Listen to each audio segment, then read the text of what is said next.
chegado isso ao conhecimento de Israel, Moisés já dizia: eu vos porei em ciúmes com um povo que não é nação, com gente insensata eu vos provocarei a ira. E Isaías a mais se atreve e diz: fui achado pelos que não me procuravam, revelei-me aos que não perguntavam por mim. Quanto a Israel, porém, diz: todos os dias estendi a mão a um povo rebelde e contradizente. Amém. Feche seus olhinhos, por favor.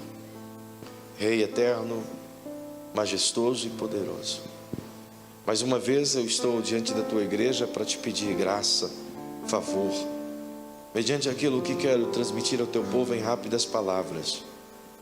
Mas também, Senhor, quero abençoar o teu povo enquanto falo, porque sei que eles aprenderão enquanto teu Espírito ensina. E mediante isso, Senhor, tenho a liberdade de celebrar a Ti, de ministrar a Ti, e de ofertar a Ti, de dizimar a Ti, em nome de Jesus. E à medida que isso acontecer, Senhor, os abençoe muitíssimamente. Que o Seu nome seja glorificado em todo o tempo, por essas pessoas que assim o farão. Assim eu peço, em nome de Jesus. Aleluia. Tenha liberdade, eu vou estar falando, mas você tem liberdade de continuar fazendo, se assim o quiser. Glória a Deus. Queridos, o que o apóstolo Paulo está dizendo é que existe uma realidade gritante, que precisa ser resolvida, e que foi incumbida a igreja do Senhor Jesus de prolongar aquilo que ela vive enquanto que evangelho, de estender as suas mãos em direção às nações, aos povos. E como essa noite de amor, naturalmente ela tem todo esse cunho missionário, como você já viu, e tenho certeza que sentiu alguma coisa. Mas eu preciso tentar te mostrar de rápida palavra algo sobre a África. E considero de grande valor, e se eu tiver de passar alguns 5 minutinhos, eu peço a sua misericórdia. Só 5. Porque afinal de contas, hoje tenho pouco mesmo. Mas uma das coisas que mais me perturba é como as pessoas falam da África. Eu tenho andado por muitos lugares desse país ao longo dos últimos 18 anos falando de missões. E não só esses países, mas também só falo daquilo que tenho visto e vivido nesses 32 países que tenho andado ao longo desses 18 anos. E sabe, ver o que acontece lá fora nos torna cada vez mais inconformados com o que acontece aqui dentro. E eu escuto diariamente, em cada lugar que vou, quase todas as semanas essa pergunta é me feita. E eu tenho dado essa explicação em muitos lugares de forma abrangente. As pessoas me perguntam dizendo: pastor, por que a gente tem que se preocupar com a África? Por que tem que observar essa nação? Por que tem que procurar ajudar esse povo se Deus não os ama? Se é um povo amaldiçoado, se eles colhem diariamente a maldição através de sua pobreza, por que fazer alguma coisa por essa nação? Ou por estas nações? Essas perguntas volta e meia me é feita. Outros até as justificam dizendo: porque Deus amaldiçoou a África através de Moisés, de Noé, quando este amaldiçoou o seu filho Cão, e os filhos de Cão foi quem povoou a África, então a África recebeu essa maldição desde os dias de Noé, por isso que eles são negros, são pobres, são miseráveis e assim por diante.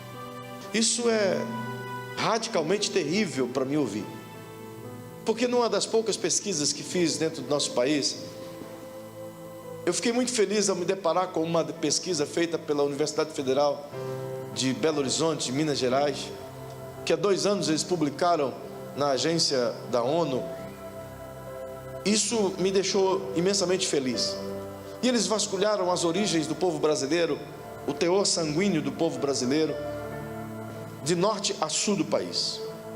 Eu tenho esses dados de maneira específica, reservado dentro de um livro que deveremos lançá-lo em poucos dias. E essa universidade, do norte ao sul, eles mapearam o genoma, o DNA brasileiro.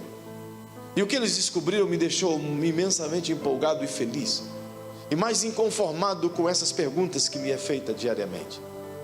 Porque desde o Nordeste até o sul do Brasil, eles perceberam que há uma presença do sangue africano no brasileiro. Devido à colonização europeia ter trazido pelo movimento escravagista mais de 4 milhões de escravos logo no início da colonização brasileira. Então houve uma miscigenação gigantesca. E para você ter uma ideia, na região norte e nordeste do país, que alcança desde Goiás para cima, essa faixa de todo o nosso Brasil, de acordo com essa pesquisa, 53,9%, quase 54% das pessoas que moram no Nordeste possuem 51% de seu sangue africano, sangue negro. 51%, portanto, do Nordeste é negro. Mas quando busca a faixa entre a Bahia, que pega aquela região das praias, esse percentual aumenta, vai para 73% dos baianos nordestinos de beira-mar. 73% do seu sangue é negro. E quando vem então para o centro-oeste e pega inclusive o nosso estado, eu fiquei mais eufórico ainda, porque dentro do nosso estado 53% do sangue de cada cidadão do centro-oeste é sangue negro. Aí você diz, mas o sul não tem, o sul é puro de origem. Pois bem, os estados do sudeste, de acordo com essa pesquisa feita em mais de 10 mil pessoas coletadas amostra de sangue, 31% dos habitantes do sul do Brasil têm sangue negro. E o seu sangue corresponde a 37% de percentual. Então significa que na média geral o Brasil é 60% negro, 60% africano. Então se eu fosse você, eu olhava para quem está pertinho de você e diga, tem um africano dentro de ti. A África está no nosso sangue, a África está na nossa veia. Então quando falam que a África é amaldiçoada, eu que sou filho de pai negro, vó negra, bisavó que veio em navio negreiro, então ferve no meu coração, ferve um tom de ira e também de inconformismo. E essas perguntas me é feita e elas precisam ser respondidas, e não poucas pessoas têm essas dúvidas em seus corações. Mas antes de tentar te responder essa pergunta, à luz do que Paulo diz a um povo que não buscavam o Senhor, mas que o achará, eu quero tentar te mostrar esse contexto africano, biblicamente. E quando eu falo de África, eu falo de um continente, não de um só país. A África possui hoje 54 países, era 53, mas há 3 anos atrás, Sudão se dividiu entre Sudão do Sul e Sudão do Norte. Então agora são 54 países. Desses 54 países, ela se divide em 3 hemisférios. O hemisfério norte, o centro, que é a África Central, e a África do Sul. Dessas regiões todas, você vai se deparar com os cenários mais belos, mais lindos, mais empolgantes, dentro de visitas, de safaris e tantas outras coisas. Mas no universo desses 54 países, inevitavelmente você vai ver alocado dentro deles uma população de 1 bilhão e 200 milhões de pessoas. Nesses 1 bilhão e 200 milhões de pessoas, possui uma vasta gama de milhões e milhões, aproximadamente 800 milhões de pessoas que não tiveram acesso a Jesus dentro desse continente africano. Dentro desses 53 países, existe uma faixa de terra que compreende 16 nações, do que chamamos de janela 1040, que começa em Cabo Verde, lá em cima, já nas águas quase que europeias, e ela se estende até as regiões da China, compreendendo, portanto, 64 países. E desses 64 países que estão dentro do que chamamos de janela 1040, que são 10 graus ao norte por 40 graus ao oeste, esses 64 países selecionam 37 deles do que chamamos de países inalcançados, onde o evangelho não tem nenhum acesso, não se há liberdade, e onde compreende-se o volume de 3 bilhões de pessoas. Desses 3 bilhões de pessoas, cerca de 2 bilhões e 900 milhões nunca ouviram de Jesus, nunca ouviram o nome de Jesus. E por isso falo de África, porque grande parte se concentra no oeste africano, onde estão centradas as nações mais pobres do mundo, entretanto com os países mais ricos do mundo. Como num contraste desumano, Você encontra um país como o Níger, por exemplo, que hoje eles o chamam de o quarto país mais pobre do mundo. Aliás, o segundo país mais pobre do mundo. Entretanto, é o país mais rico do mundo em urânio. O mineral mais valioso do mundo até então, o Níger é detentor. Entretanto, quem explora são duas potências, França e América. E sobra para o africano do Níger, dos quais conheço essa área, por isso posso dizer, chamada Agadez, sobra o espólio da contaminação, da miséria, do deserto, da escravidão social e espiritual que eles vivem. O Níger tem a média de 4 milhões de pessoas condenadas à morte pela fome nos próximos 3 anos. 1 milhão de crianças no Níger aguardam a morte chegar por causa da fome. Sem dizer do Mali, do Chad, do Sudão, com 80 milhões de pessoas sem pão, sem ajuda, sem absolutamente nada. Sem dizer da Etiópia, do Iêmen, da Somália, sem descer para a África Central, que igualmente sofre. Estou falando apenas do oeste, que é o alvo da AMA, devido à visão que Deus deu. Mas se descermos ao centro, África Central, você vai ao Quênia, e você vai andar regiões do Quênia, que tem recebido milhares e milhares e milhões de refugiados do Sudão, e de outras nações, embora o Quênia não tenha o que comer. Se você descer um pouco mais, você vai descer a Botsuana, que tem 500 mil crianças órfãs, aidéticas, andando pelas ruas da capital. Se você vier a Moçambique, já no sul da África, você vai ver um país que é devastado não poucas vezes pelas dificuldades da chuva, num contraste gigantesco com o oeste, que não tem sequer uma gota de chuva. O sul é alagado e as pessoas morrem pela água, e não poucos pela fome e pelas doenças que têm. Se você andar pelas ruas de Maputo, muito especialmente nas periferias, você vai pensar que você está andando dentro de um aterro sanitário a céu aberto. Quem conhece algumas regiões, como do Tahiti, pode fazer a ideia do que é exatamente esses países pobres, como Moçambique, como Guiné-Bissau, como Guiné-Conakry, já no oeste africano, que se igualam na mesma miséria, na mesma dificuldade. Mas contrastante a isso, seus governos são riquíssimos. Seus presidentes que se mantêm no poder há 20, 30 anos, em eleições democráticas, que misteriosamente os opositores morrem, sempre na época da eleição, e eles se mantêm no poder sugando até o último caldo de vida de cada africano. É um absurdo que se vê.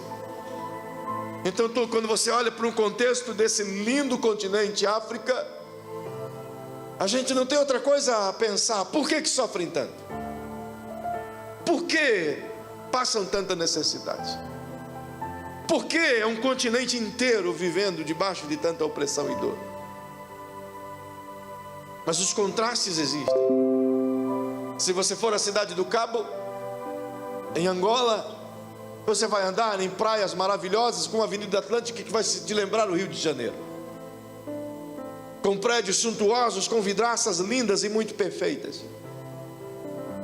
Mas quando você sai do centro de Cidade do Cabo, e 5 quilômetros adiante, buscando as regiões mais periféricas da cidade, aí você vai ver que você está na África, e que continua o mesmo ambiente. Se você visitar uma cidade chamada Menong, e outra maior ainda chamada Sarino, você vai andar na rua e vai ver centenas, dezenas de pessoas sem pernas, sem braços, pedindo esmolas pelas ruas. São as regiões campeãs das minas terrestres escondidas desde as guerras civis que houveram. E as maiores vítimas são crianças. A mutilação, tanto em parte do Botsuana e Malawi, quanto Angola, é gigantesca. Porque até hoje, minas enterradas há 30, 40, 50 anos, explodem à medida que uma criança bate o pezinho brincando de bola. E a gente não sabe o que fazer. E você anda pelas nações e consegue ver apenas o caos. E o que mais se justifica é isso, é maldição. Outros dizem, o diabo colocou o seu trono na África e lá é o seu trono, por isso não adianta mais fazer qualquer coisa pelo africano. Não adianta querer ajudá-los, afinal de contas é paliativo, é como que dar um analgésico em meio a um câncer. E essa pergunta me foi feita alguns anos atrás. E eu mergulhei em oração ao Senhor para tentar entender a visão de Deus quanto à África. De todas as muitas viagens que fiz, as imagens mais marcantes que ficam na minha mente e que me assombram dia e noite são imagens africanas. Nós já vimos muitas coisas na Ásia e em outros lugares do mundo, mas nada igual às coisas que se via na África. Ter o desprazer, a dor de ter crianças morrendo no seu braço, como eu já tive. Como encontrar uma menina do que nós chamamos de Sâmia, na praça central de Bamako. Talvez já me ouviram contar isso. Nós estávamos andando com uma van que a gente tinha lá no Bamako. E o governo, infelizmente, também tomou essa van da AMA. Mas nós andávamos com um grupo de pastores. Então, em meio aos jornais, as pessoas se deitam muito ali nessa praça, os miseráveis. E em meio a uns jornais, eu vi uma menininha, seminua, bem magrinha, encolhidinha, parecia um animalzinho acuado, assim, num calor de 40 graus. Então eu pedi para parar. Então nós fomos olhar ela. E à medida que eu me aproximei, uma distância de 2 a 3 metros, ela começou a gritar, desesperadamente, como que alguém estava atacando. Ela gritou. Então eu recuei e ficamos por ali até que ela sentisse que nós não íamos fazer mal. Vários minutos por ali orando e falando com ela, tentando acalmá-la. E nesse meio tempo, o menino que cuida da casa foi buscar a esposa. Uma meia hora depois ele voltou com a esposa, e a esposa dele conseguiu se aproximar dessa criança que continuava gritando. Então, quando finalmente ela se acalmou por ter uma mulher abraçada com ela, então nós nos aproximamos e colocamos ela dentro da van. E ela pingava sangue de sua virilha. A sua vagininha estava cheia de bigatos. Ela era abusada todos os dias por mais de 30 homens. Quando apodreceu, adoeceu sua vagininha, eles a jogaram para morrer ali. Essa garotinha tinha quase 10 anos de idade. Ela está lá em Bamako. E ela casou no final de 2017 com um missionário. E estão trabalhando na casa em Bamako. Mas quando eu olhei aquela cena, dá nojo em qualquer pessoa. Lá não tem médicos, não tem enfermeiros. As pessoas que morrem nessas cidades, a família simplesmente deixa ali, porque o poder público vai e joga nas valas.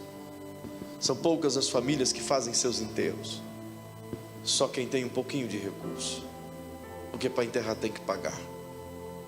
Então deixa a pessoa ali, o governo joga nas valas. Então quando eu olho essas cenas, tudo que me vem à cabeça é maldição, né? A África é amaldiçoada. Afinal de contas, Noé os amaldiçoou. Quando você volta na sua Bíblia, e eu preciso só se situar dessa cena, para você entender o que eu estou a dizer, e vou concluir com brevidade. Logo depois que Noé sai da arca, ele tem o privilégio de plantar uma vinha e faz dela um vinho e bebe se embebeda. E no capítulo 9 e o versículo 20 narra esse fato. Quando ele está embriagado, diz a Bíblia que ele perdeu o juízo. E geralmente o cara embriagado perde o juízo mesmo, e ficou nu. E à medida que ficou nu, um de seus filhos, o Cã, satirizou o pai, zombou do pai, falou para os amigos: o pai está bêbado e pelado lá, fazendo besteira. E os outros dois irmãos, o Sem e o Jafé, pegaram uma capa e de costas foram até onde o pai estava e cobriu, sem ver a nudez do pai. O pai dormiu e quando acordou soube do fato.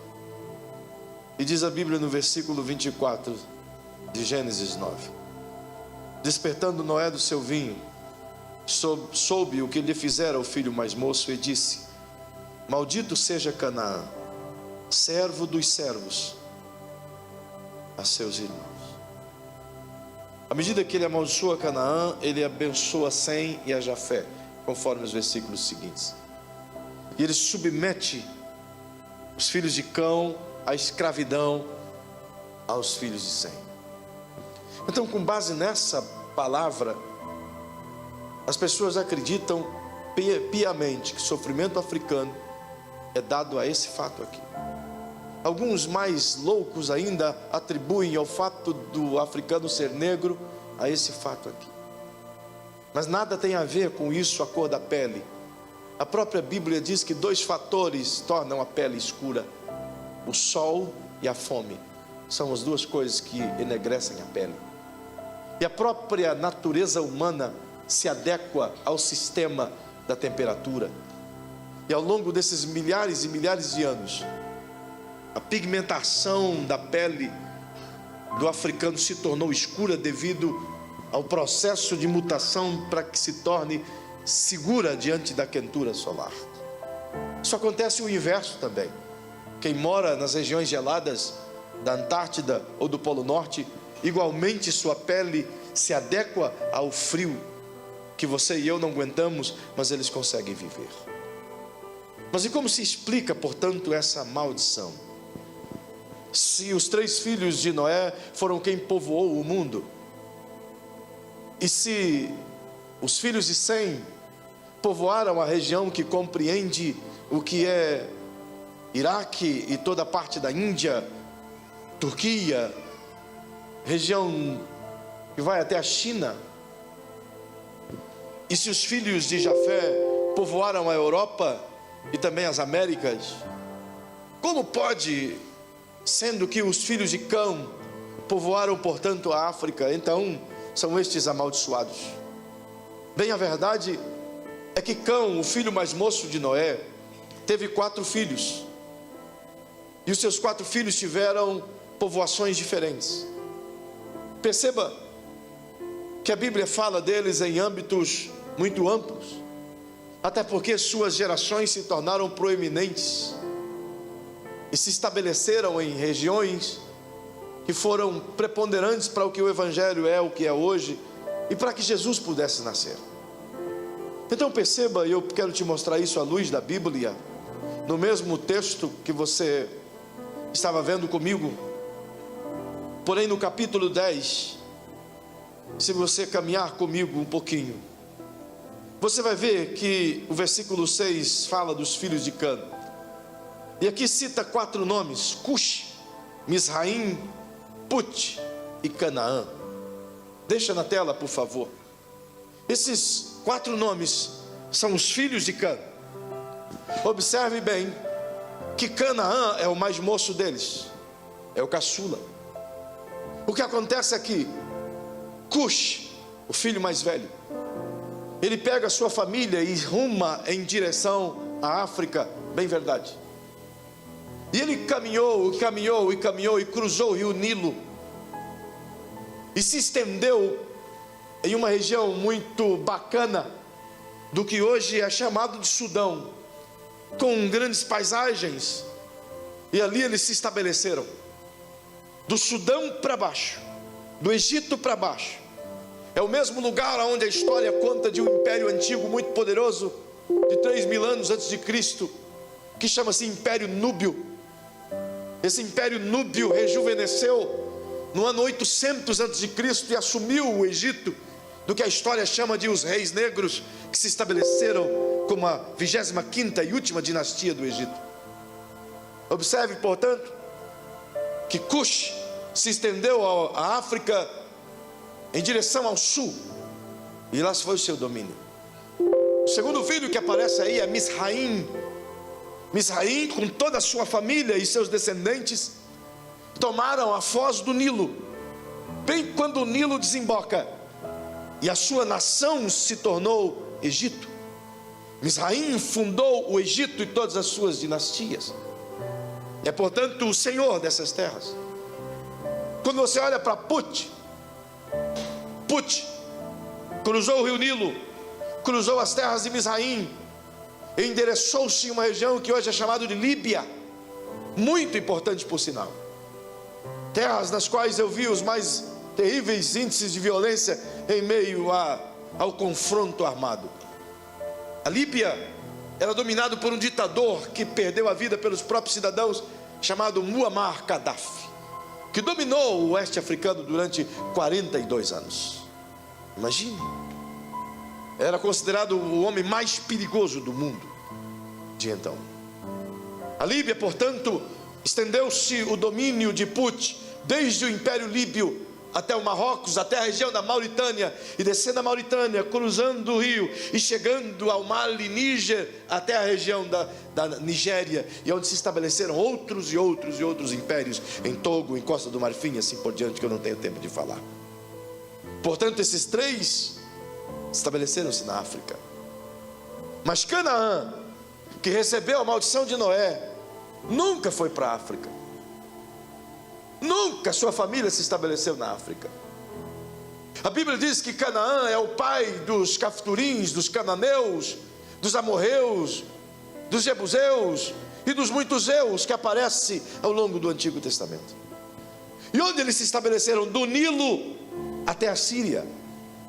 Toda essa região que pega a Síria nos dias de hoje, Jordânia, ao baixo Nilo, descendo até perto do Iêmen, foi onde se estabeleceram Canaã, a família de Canaã. E eles sim receberam a maldição de Noé. E por que receberam a maldição de Noé? Canaã. Observe que os anos se passam, e desta geração dos filhos de Sem, já na região da Arábia, nasce Abrão, no capítulo 11.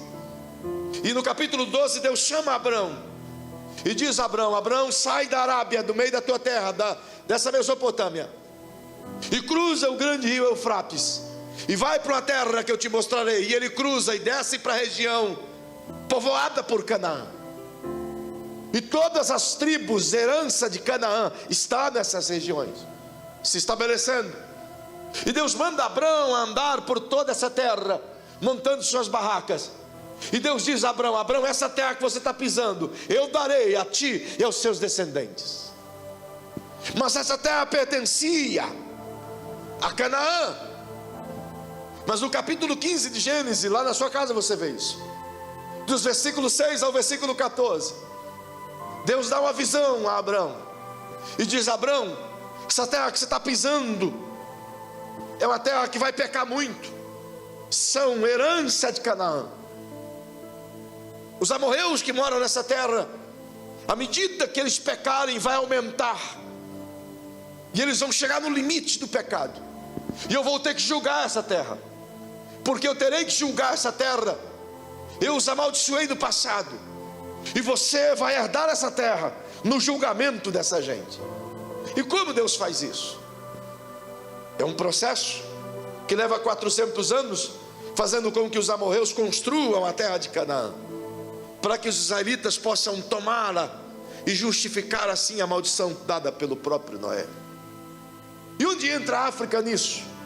Uma vez que a África não recebe a maldição de Noé, nós percebemos os africanos aparecendo pela primeira vez na Bíblia quando Abraão chega ao Egito, saindo de sua terra, e lá ele mente para Faraó e diz a Faraó que sua mulher é sua irmã. Ali aparece pela primeira vez. Observe que o Egito já é uma potência há 1000 anos, já é grande nação. O tempo passa e dos descendentes de Abraão nasce José, e o Egito recebe uma visita célebre, José na prisão, e Deus dá o sonho a Faraó, e Faraó sonha com as vacas magras e as vacas gordas, como você sabe, e vem Deus e dá a José a interpretação, e José se torna governador do Egito, e ao longo de 14 anos ele faz prosperar o Egito como nunca. Ele tornou o Egito a nação mais poderosa da terra ao longo de 14 anos. Com 20 anos as nações todas dependiam do Egito, mas José morre, e a Bíblia diz que Faraó não conhecera José, o que veio depois dele. E o que acontece é que o Egito se esqueceu da benevolência que Deus fez por meio de José, e ao invés de ser grato aos israelitas por tê-los feito uma nação poderosa, subjugou os israelitas à servidão.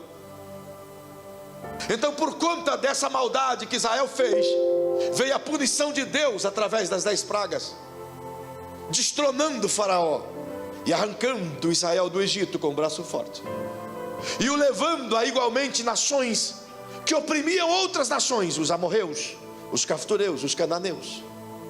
Pela injustiça deles, Deus usa Israel para puni-los. Israel toma a sua terra, que por direito for dada a Abraão. Portanto, a maldição dada por Noé está cumprida. Ela foi terminada em Israel. Israel subjugou a nação amaldiçoada, e esta cumpriu-se. Tal fato é que quando Josué chega na terra prometida, no capítulo 6 do seu livro, ele com o seu exército tem que conquistar Jericó, e vocês conhecem a cena. Quando ele conquista Jericó, ele lança a palavra a Jericó e diz: maldita seja Jericó, e maldito seja o homem que reedificar Jericó. 200 anos se passam, e um homem chamado Iléu, ele teve a coragem e edificou Jericó, reedificou, mas os seus 2 filhos foram mortos na reedificação por causa dessa maldição. Aí encerra por completo as palavras de maldição contra as terras israelitas, que eram terras de Canaã. E o que tem a África a ver com essa maldição, portanto? Nada. E o que tem a África a ver com Deus? Perceba que a África acolhe os israelitas e os abençoa durante um bom tempo. Quando chega o ímpio, é pré-julgado por Deus, e as consequências vêm anos seguintes pelas 10 pragas do Egito. Mas a África continua, e você continua percebendo a participação africana ao longo de toda a Bíblia. Você percebe nos dias dos próprios israelitas, nos dias dos juízes, etíopes andando entre os israelitas e os ajudando a plantações. Se você caminhar um pouco mais, eu não tenho tempo para discorrer isso biblicamente, mas você vai chegar nos dias dos reis, e os reis celebraram várias parcerias com Áfricas. Por exemplo, nos dias de Salomão, Salomão estabelece convênios, parcerias cruzando o Nilo. E naquele tempo se chamava a entrada da África, o Nilo, de Portões da África. Entrava-se pela Etiópia, onde se construíram as maiores e mais ricas minas de diamantes e de ouro que o mundo já teve na época de Babilônia e de Salomão. Tanto que o Império Núbio era chamado de Império Dourado, porque tudo era de ouro. Tal eram as riquezas da Núbia, o reino de Cush. Perceba que nos dias de Salomão a África teve proeminência. Pessoas saíam da África para abençoar Salomão, e Salomão ia para a África constantemente abençoar os seus povos. Os etíopes fizeram aliança com eles. A Etiópia era uma nação poderosa nos dias de Salomão. Seus guerreiros eram cobiçados pelos exércitos. Nos dias de Jeoás, a África ajudou Israel contra a Síria. Se posicionaram a favor. Aqueles reis núbios que assumiram o Egito ajudaram Israel a não ser consumido pelos assírios. Tem eles, portanto, participação ativa em todo o Antigo Testamento. Mas quando me disseram, a África é amaldiçoada, então eu questionei a Deus e disse: Senhor, me dá algo que eu possa mostrar que não é. E além desse conteúdo que eu acabei de te dizer, ainda que brevemente, Deus me levou a um texto muito simples, que traduz em essência o seu sentimento, o seu coração. Deus estabelece diante de nós a grandeza. E diz a Bíblia, no livro do profeta Amós, e eu queria que você pudesse me acompanhar.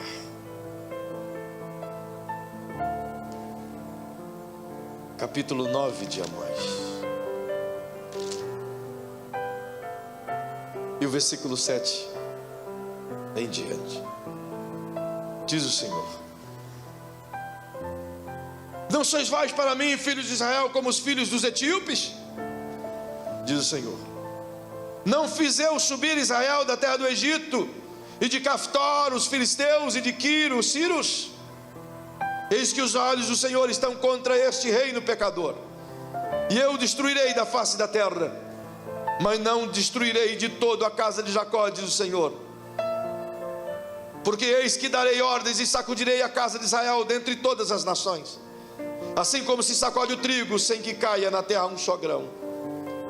Todos os pecadores do meu povo morrerão à espada, os quais dizem: o mal não nos alcançará, nem nos encontrará. Naquele dia levantarei o tabernáculo de Davi, e repararei as suas brechas, levantando das suas ruínas, restaurá-lo-ei como fora nos dias da antiguidade, para que possuam o restante de Edom, e todas as nações que são chamadas pelo meu nome.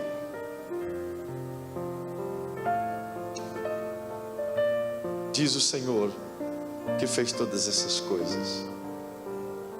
Quando Deus diz isso, Ele está dizendo: vai chegar um tempo em que todas as nações da terra encontrarão a mim. Essa mesma palavra é repetida pelo apóstolo Paulo lá em Atos, no capítulo 15, aliás, quando ele repete exatamente o mesmo termo, afirmando que depois da reedificação do tabernáculo de Davi, ou seja, o levantar da tenda, o Cristo restabelecido, a igreja, como um estandarte vivo, anunciaria o Evangelho Santo a toda e qualquer nação, inclusive os etíopes e toda a África. Mas aí a palavra de Sofonias é que me enche mais a alma. Venha comigo, por favor. Sofonias está no Antigo Testamento, para você que não está habituado a ela. Capítulo 3.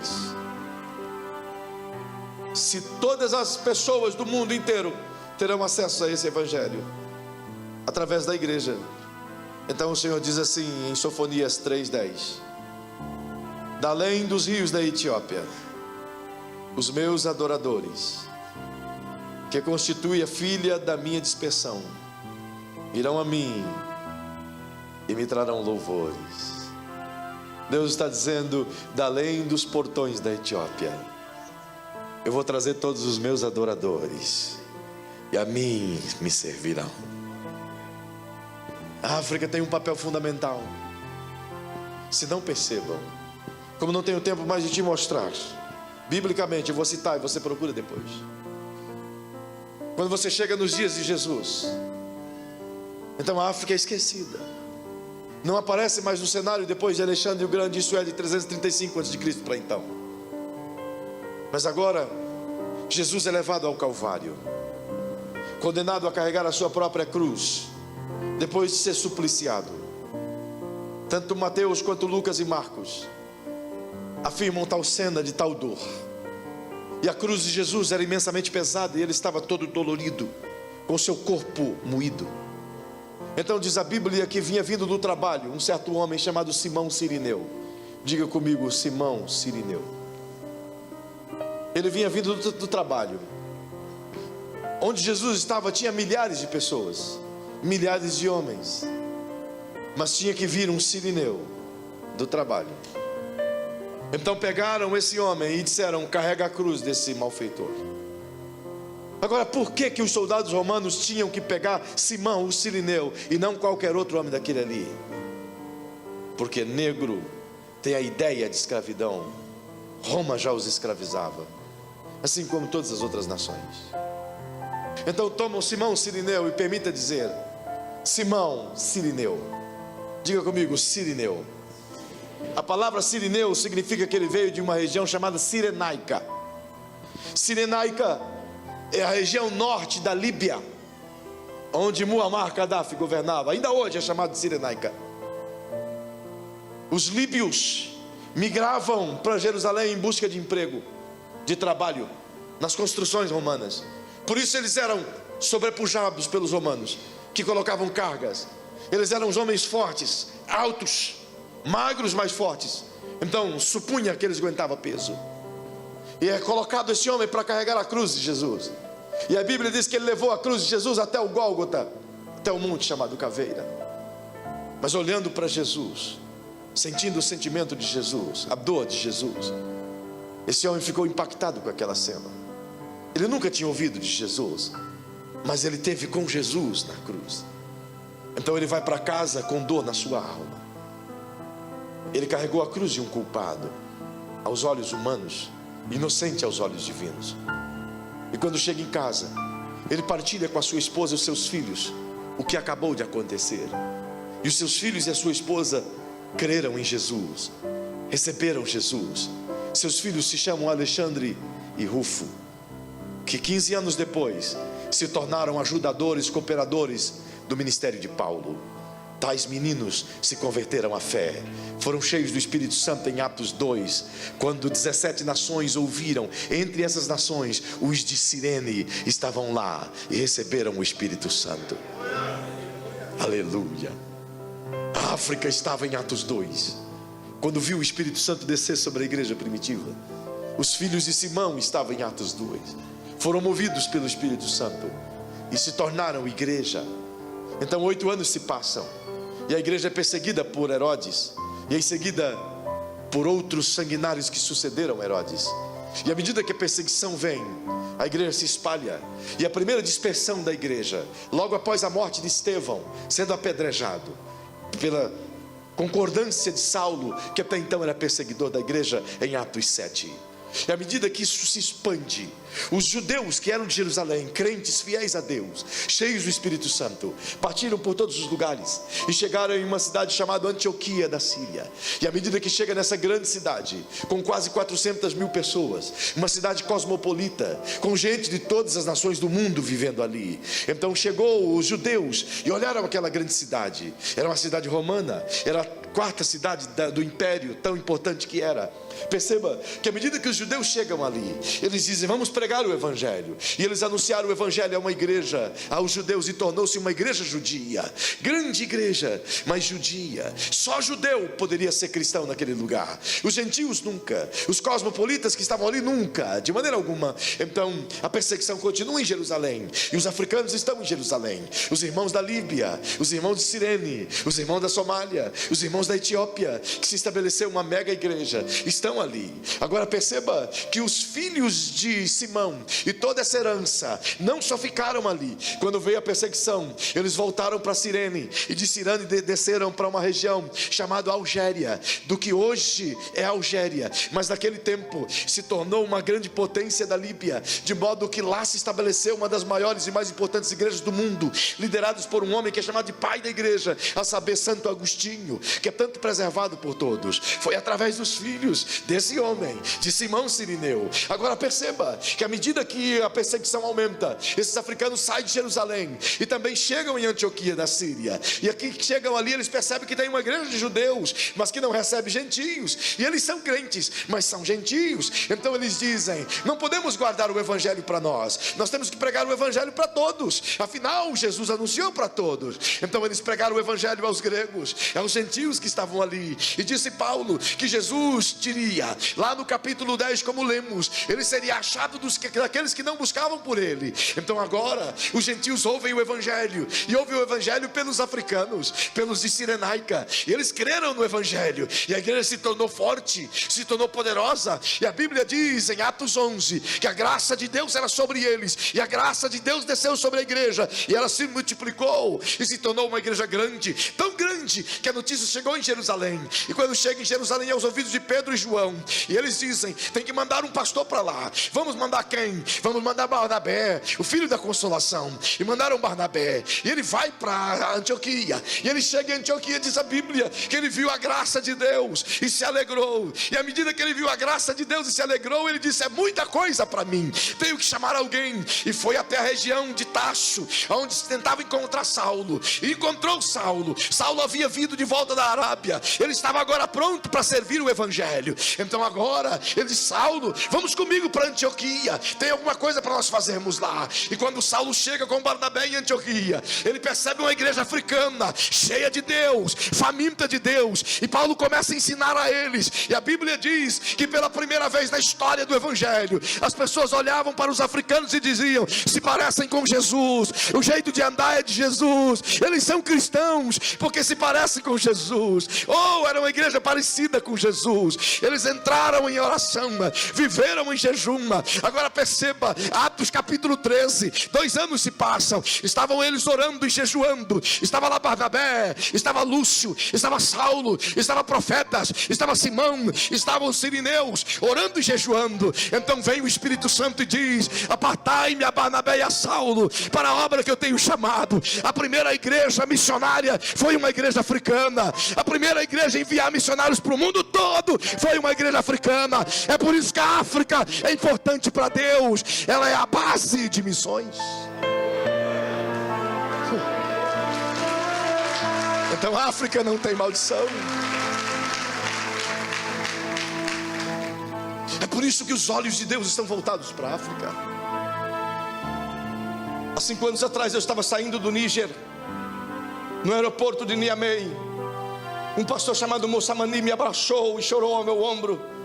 Magrão, altão, parecendo Cássio assim, bem grandão, mas mais escuro, muito mais escuro. E ele chorou no meu ombro fervorosamente. E à medida que ele chorava, ele me fez um pedido. Eu achei que ele ia pedir mais benefícios aos irmãos do Níger. E ele disse: pastor, quando voltares para cá, traz mais pessoas inflamadas pelo Espírito Santo, para que a gente possa acender essa fogueira em outras nações aqui perto. Quando ele disse isso, a minha alma arrebentou-se por dentro, despedaçou, e aquilo ficou na minha cabeça, ficou em mim. E quando eu desembarquei em Lisboa, meu tempo ali era para esperar bastante até voltar ao Brasil. E eu passei um tempo ali orando a Deus e olhando as paisagens. E à medida que eu orava a Deus e dizendo: Senhor, que pedido de Moçamani, como fazemos para atender esse pedido, Senhor? Abençoa essa África, Senhor. E Deus me disse algo maravilhoso, pastor Joseph. Deus me disse assim: filho, há 15 anos atrás, isso já faz 5, portanto faz 20 anos hoje. Deus me disse há 15 anos atrás, eu liberei uma palavra para o Brasil, em um país vizinho, na Argentina, através de um servo meu. E esse servo, depois eu fui saber que se chama Billy Graham, que já dorme no Senhor.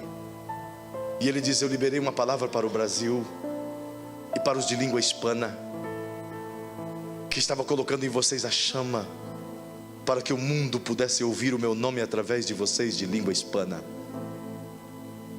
Desde então o Brasil começou um fervor missionário.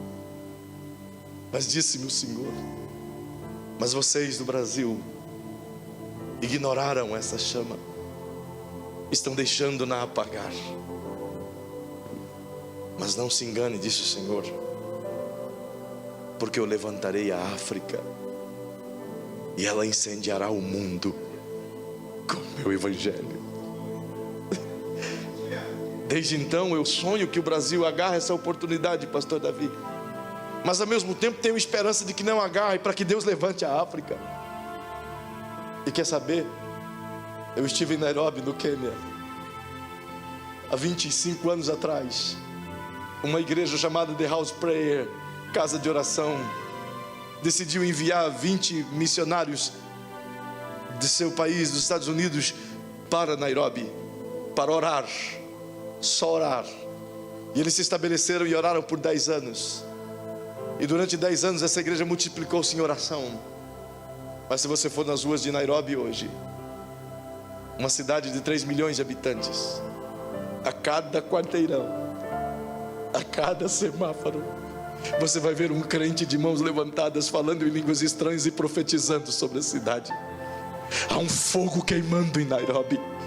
De norte a sul da capital, há um fogo de Deus queimando naquele lugar. As pessoas estão sendo batizadas nas chafariz, nas fontes, se entregando a Jesus. Esse fogo se estendeu para a região próxima a Burkina Faso, a Nigéria. A Nigéria está sendo sacudida em meio à morte, à perseguição por causa do Evangelho. A igreja está crescendo. Só o ano passado mais de 5 milhões de pessoas foram batizadas nas águas na Nigéria. Há um fogo queimando na África. E quer saber, irmão, Deus está interessado, porque o africano é como o brasileiro. Ele está pronto para ir para qualquer lugar do mundo, comer qualquer coisa, viver em qualquer lugar, mas a chama ardendo lá dentro é o que importa. E eu espero que a igreja brasileira acorde e alcance ainda essa oportunidade. Cabe a nós essa oportunidade. Nós temos essa oportunidade. Nós podemos ajudar pessoas. Nós podemos ir ao outro lado do mundo, como estamos indo, ampliar as nossas frentes. Nós podemos fazer mais. Eu queria gastar muito mais tempo tentando te mostrar as coisas africanas, mas nós teremos muitos anos pela frente para me te mostrar. E eu ainda sonho, quer saber? Eu ainda sonho em fazer caravanas, saindo do Brasil, indo à África, levando os crentes dessa igreja para conhecer. Alguns pastores dizem: pastor, vamos fazer uma caravana para Israel, é legal. Israel eu vou só depois que Jesus voltar, eu vou olhar tudo lá. Mas agora eu quero levar o povo para ver as missões, os lugares onde o evangelho precisa ser anunciado. É um sonho, e eu sei que Deus vai me dar condições. Mas você precisa se agarrar comigo hoje a essa esperança. Diga para quem está ao seu lado, enquanto você vai ficando em pé, diga para quem está ao seu lado: existe só na África, só na África, mais de 800 milhões de pessoas que nunca ouviram o nome Jesus. Nós podemos ajudá-los. Especialistas dizem que nos próximos 30 anos a África se tornará o país mais evangélico, mais pentecostal do mundo, porque o fogo está queimando em algumas nações. Então eu tenho pedido a Deus: Deus, deixa a gente entrar nesse trem também. Deixa a gente fazer parte desse vagão. Deixa a gente navegar também nesse rio de fogo. Vocês concordam comigo? Eu quero orar com vocês aqui esta noite. Queria que você inclinasse sua cabecinha. O Senhor vai despertar propósitos aqui esta noite. Despertar chamados, despertar paixões pela África. O Senhor vai colocar países dentro de você, atividades, estratégias. Vai despertar propósitos aqui esta noite. Você não está aqui só para ver uma peça, nem para ver seus filhinhos devidamente vestidos. Deus te trouxe aqui por um propósito, e você faz parte dele. O diabo não quer que você saiba disso. Ele quer que você feche os olhos para isso. Feche seus olhinhos. Paizinho, Eu oro com a tua igreja agora, em um breve momento final, Senhor, mediante essa responsabilidade tão prazerosa que o Senhor tem nos dado de anunciar o Evangelho às nações, a oportunidade que o Senhor tem dado de nos dar condições de ir além mar, de entrar em países como Mali, como Burkina, como Níger, como Guiné-Bissau, como Costa do Marfim, como Togo, como Moçambique, Senhor. A oportunidade que o Senhor tem nos dado de entrar em Sudão, em Chad, e fazer algo por aqueles que nunca ouviu de Ti. Quero Te pedir essa noite, Senhor, que os propósitos pelos quais estão plantados dentro dessas pessoas desperte em nome de Jesus. Que chamados aqui, Senhor, possam agora serem reavivados dentro desses corações.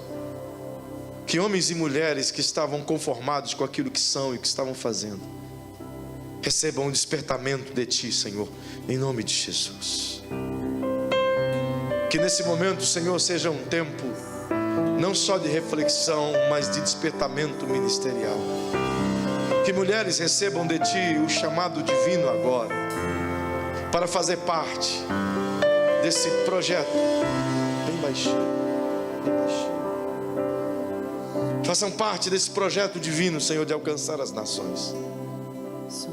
Então, em nome de Jesus, Pai, ouça esses corações batendo, Paizinho. Ouça essas pessoas que choram aqui, Pai.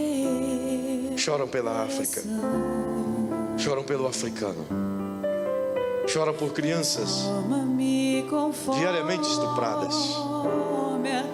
Pessoas que estão recebendo de Ti agora, Senhor, um chamado para se envolver com obras de missões, para viver o Evangelho em todas as missões. Eu lhe peço agora, Senhor, fale conosco, Pai. Enquanto essa canção é cantada intencionalmente, você que tem ouvido, recebido agora esse despertar do Senhor, se você quiser sair do seu lugar e vir diante desse altar e dizer: Senhor, eu não aguento mais essa chama queimando, eu assumo esse propósito agora, eu quero me envolver mais. Então, em nome de Jesus, sai do seu lugar e vem se entregar a Jesus em um gesto de paixão missionária, em um gesto de envolvimento, de paixão pelos perdidos. Nessa oração final eu quero orar por você. Deus tem cobrado de você e você sabe disso. Se envolva mais. Usa-me, Senhor. Desperta propósitos. Usa-me. Desperta chamados. Como um farol que brilha à noite, como ponte sobre as águas, com abrigo. Talvez você queira sair do seu lugar e dizer: eu me comprometo em adotar uma criança em oração. Vou entrar nessa guerra espiritual. Vou orar até que alguém seja salvo. Desperta chamados. Desperta um chamado. Desperta o teu chamado. Em nome de Jesus. Em nome de Jesus.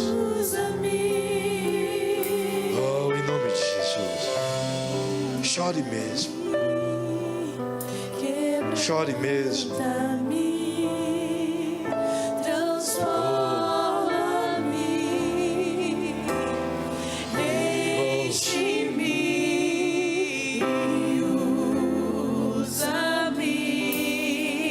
Eu quero orar com você.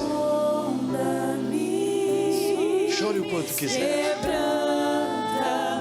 Vocês podem tocar essas pessoas. Oh, papaizinho. Senhor, eu oro com essas pessoas que estão aqui ajoelhadas agora. Eu oro com elas e por elas, Pai. justamente porque sei que o Senhor é o único que pode tocá-las em seus coraçõezinhos. Oh, Espírito Santo. Ninguém pode se envolver com o campo, com as missões, se não for chamado por Ti, Senhor. Ninguém pode sentir a dor das pessoas que estão perdidas, se não sentir a Tua dor, Senhor. Ninguém pode se envolver com missões, se não tiver um compromisso contigo, Paizinho. Mas é impossível, Senhor, afirmarmos que temos um compromisso contigo e não sentimos nada por missões, Pai. Então, em nome de Jesus, eu peço a Ti por essas pessoas que estão aqui ajoelhadas, porque de tal modo são importantes demais para o campo missionário. Eu oro, Senhor, por aqueles que estão aqui na igreja como um todo, para que possam igualmente serem despertados e se envolverem em missões cada vez mais, e viverem em função de um propósito, e que esse seja o tempo de conquista. Por isso nós pedimos agora, Senhor, abençoe a África. Levanta pessoas aqui, Senhor, que queira ir para a África, que queira servir na África. Levanta pessoas aqui, Senhor, que queira entrar no continente africano, se doar pela África. Levanta missionários, Senhor. Levanta pessoas com chamadas africanas aqui, Senhor. Eu lhe rogo, Pai, ouça o clamor dos perdidos. Ouça o clamor, Senhor, da África. Ouça o gemido. Eu lhe rogo agora, em nome de Jesus. Em nome de Jesus. Se você puder dar um abraço apertado em alguém que está pertinho de você e diga: se envolva. Por amor a missões, se envolva. Por amor aos perdidos, se envolva. Por amor a quem não conhece Jesus, se envolva. Troque abraços. Que Deus te abençoe. Tenha uma semana abençoada. Ganhe almas. Viva o Evangelho. Anuncie Jesus. Se comprometa. Deus te abençoe.